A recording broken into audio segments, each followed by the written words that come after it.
This is definitely either the perfect movie for right now or the worst movie for right now. One of two things. But it did turn 25 in 2024 from 1999. So I'm going to tackle the 25th anniversary of Random Hearts. I'm John Stark from MacMovieGuy.com, a blind film critic. So if you could randomly click subscribe, and maybe that notification bell, that we can get to know each other a little bit better. But I'm going to dive into Random Hearts. It's Harrison Ford, Kristen Scott Thomas in the lead roles. Downstream, you've got a whole bunch of character actors that pop in throughout this movie. Everybody from Richard Jenkins to Asa Murkison. This was Scott Glenn. Uh, uh, just I don't know. Dennis Haysbert. I'm just trying to think of like who else was in this movie. It's really just it's the two people. It's mostly Ford, actually. This movie's mostly just following Harrison Ford around. So what is this movie that you? Well, I actually remember when this movie came out. It came out in October of 1999. I don't need to look that up or fact check myself. I have a feeling I'm right.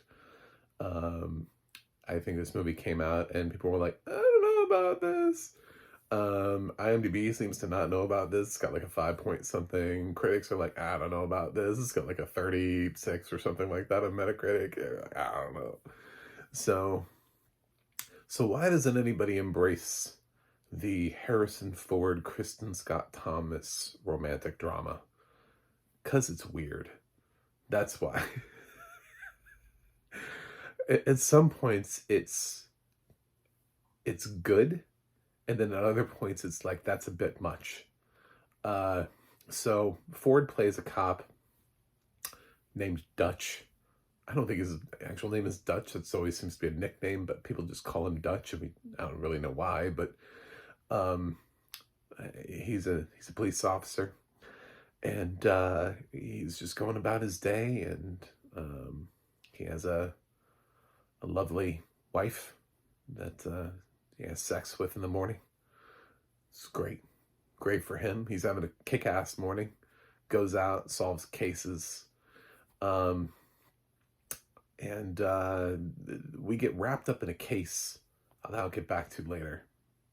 But basically, he finds himself later on hanging out at his local hang and hasn't talked to his wife yet. And some stuff playing on the news. It's kind of important. We'll get to that. He's calling home. He's like, "Hey, honey, or her cell phone. I don't know. Hey, we got some, was it clams, or scallops? I don't know, something." The guy at the bar is like, we got scallops. And he's like, oh shit, I want to be here for that. So he calls and he's like, I'm going to stay for the scallops. So I'll see you at home later. And then he calls and gets his messages, and he hears a message from, because you used to be able to do that. You used to be able to call your own answering machine and listen to the messages that are on it. And I know I'm explaining it in case you're like a child who came about and all you know is like smartphones. And you're like, what is this? What is this magic you're talking about? And it's like, well, it was a magic trick that we all knew how to perform. Anyway, so he calls home, and he hears a message from his wife that's like, oh, honey, I have to leave. The catalog requires me down, and I have to fly down to Miami now because the insects are eating the women. And so, okay, I don't really know what she does for a living, but she has to go save women from being eaten by insects, and she doesn't even know where she's going to stay, and blah, blah, blah. So, and he starts listening to the news, and what's on the news? Well, it's plane crash. So, uh-oh.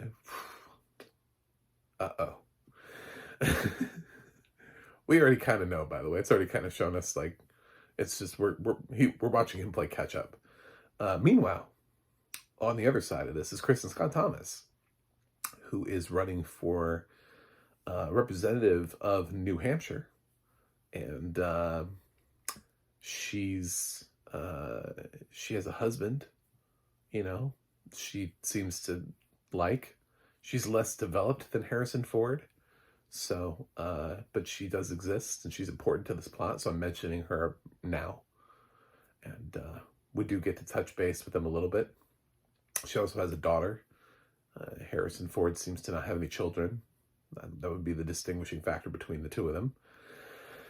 And they're about to meet because Harrison Ford is going to go on a little bit of a journey, a journey of personal growth to discover that his wife was indeed on that plane, even though her last name was not there, even though there wasn't a ticket under her name. He has to do a lot of research and figure out that his wife was cheating on him, in that she checked in under a Mr. and Mrs. ticket. See, things used to be a lot easier before 9/11. I have to explain things because back before 9/11, you used to be able to do things like this, and people were just like, that's the wife.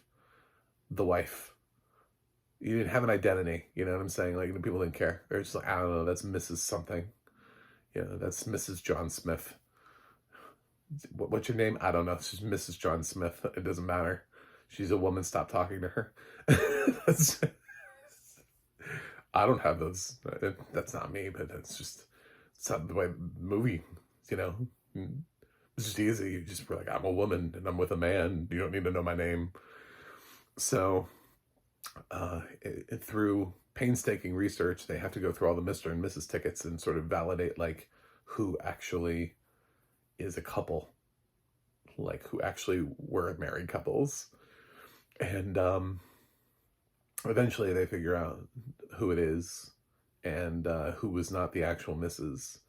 And this leads Harrison Ford to Kristen Scott Thomas because it was her husband, and the two of their spouses were having an affair, and the extent of which is sort of found out as the movie progresses.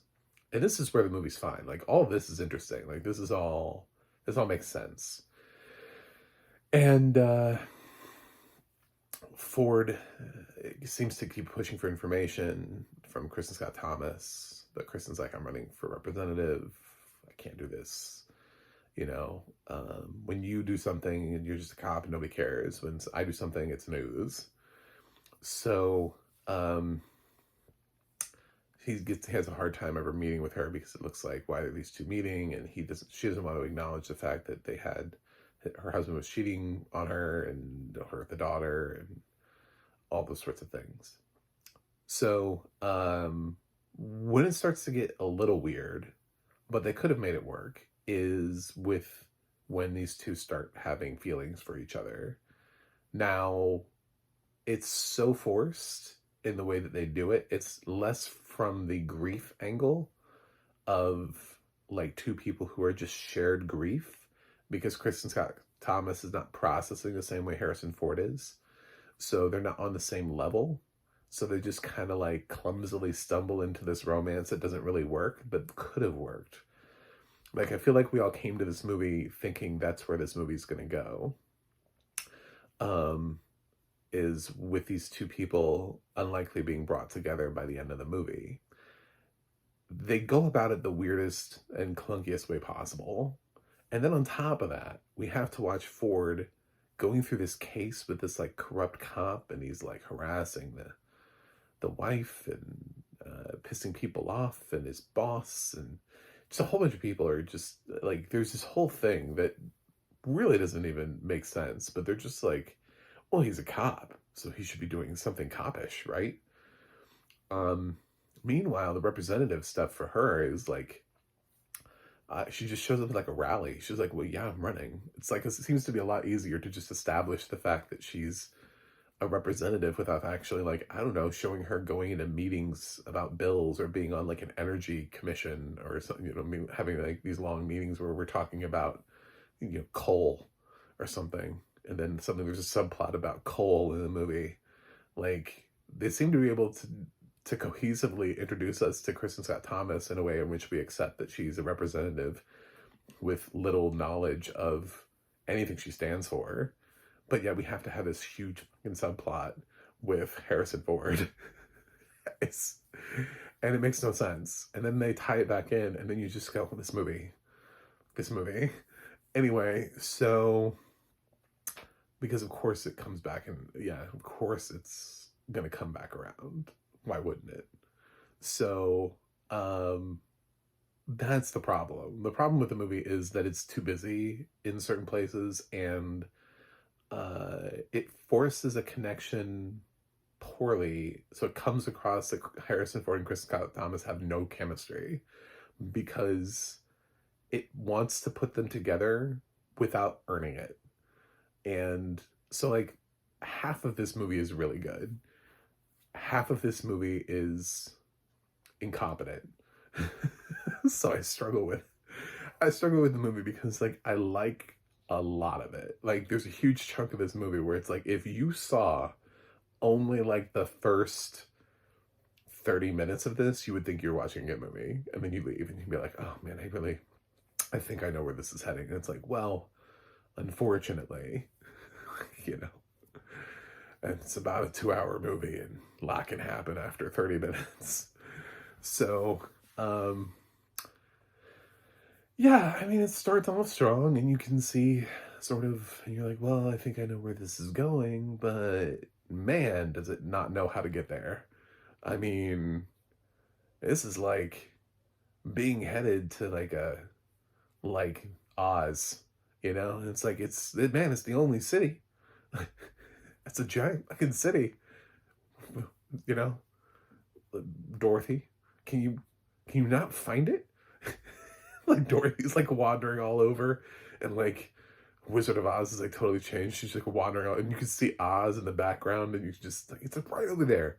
Can you just why are you over here?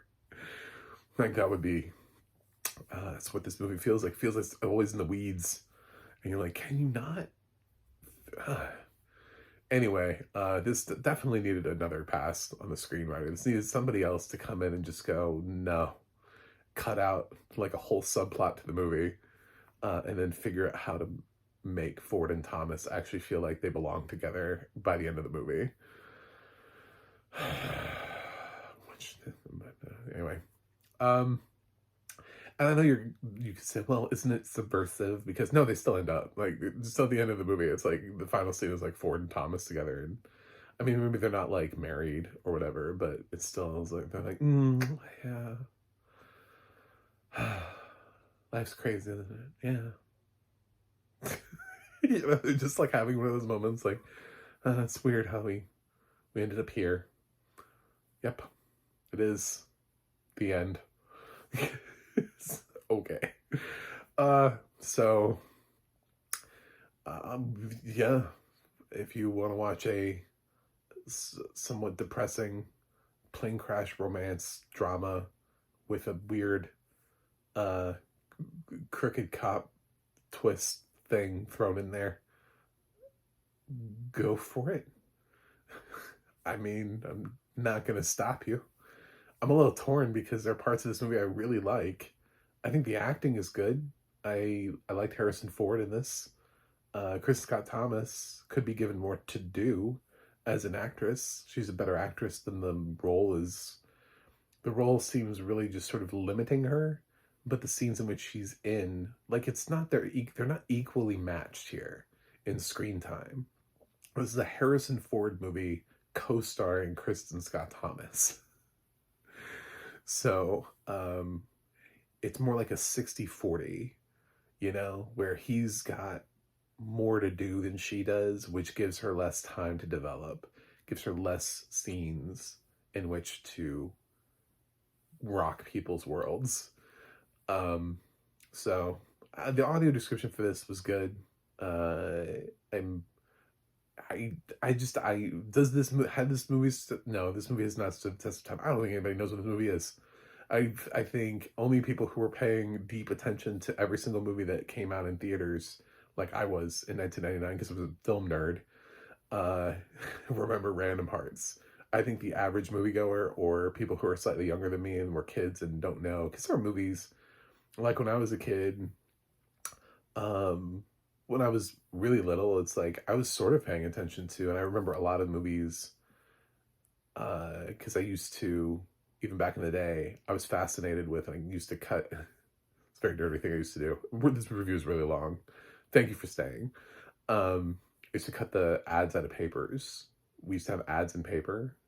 This is a long time ago, where they would have like the little posters for movies, and then like below them would be the showtimes. If you lived in a major city, a movie was playing at more than one theater. So I used to cut the posters out because I thought they were cool, and I had a whole collection of these little movie posters that I cut out. That's when you know your son's gonna be a movie nerd. It's when they're like 5 or 6, and that's like a hobby that they have. Like, um, for all sorts of movies, like horror movies, adult thrillers, dramas. So like there are random titles that I remember because I cut it out and had it in my collection for years. But I never saw the movie. I still don't know what Fresh Horses is, but I do remember that I cut that out. So like there are random titles, but for the most part, there's a period in my childhood where it's like I don't know, I wasn't paying attention to box office. I didn't know what box office results were. I thought the posters were cool, so I was collecting posters. Um, so yeah, I don't know. I don't know if who remembers Random Hearts, or I don't even know if Harrison Ford remembers Random Hearts. I think this movie has completely gone forgotten, but it could due to current events, and I wanted to kind of review, use my anniversary releases to review some romance adjacent movies. I saw this and I was like, yeah, okay, we'll throw this in there. Heading up to Valentine's Day. Um, there you go. Random Hearts. I'm gonna give Random Hearts a C. I don't think it's a good movie, but I also am not really sure it's bad. I think it has parts of it that are good and parts of it that are bad. So it's decidedly average. That 5 on IMDb is probably pretty well earned. 39 feels maybe a tad low. 36 or 39 or whatever. It should be maybe like a 40 something. Low 40s Metacritic. That's kind of what I'm feeling. Like 41. That's what I'm feeling. The vibe for this. So there's something here. Unfortunately, it just didn't come out in the wash. Anyway, thanks for watching. Thanks for subscribing, and I'll see you guys on the other side.